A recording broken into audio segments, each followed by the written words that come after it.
All right, Bob, thank you. Let's see how things are looking around town tonight. So our team of coverage continues with that fellow right there, Sean Stryker. He's in Baltimore County. Hey, Sean.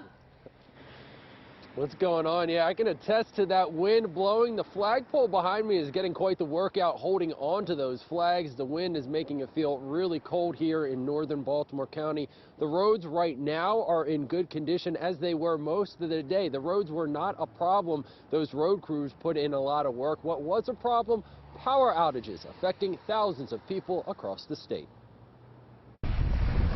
Mother Nature just couldn't make up her mind, throwing a mix of precipitation at Maryland Sunday into Monday morning. Well, last night it was snowing pretty good. And then it started to rain. Icy rain. And I think then it snowed again a little bit. With road crews working through the weekend to keep roads clear, wind and power outages were the big issue.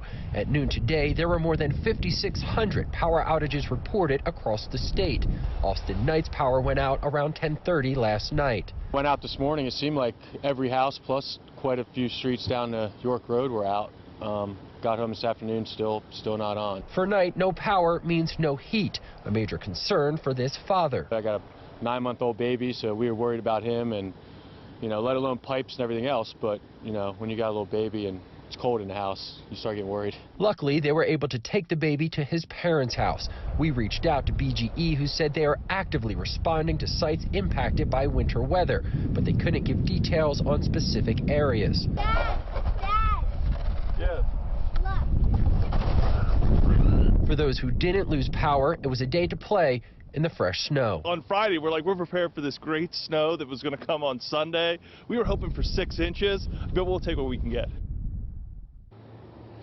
Now, that's for those power outages. At noon today, BGE was reporting upwards of 2,000. At last check, just a couple minutes ago, that number was down to 1,000. In northern Baltimore County, Sean Stryker for WJZ.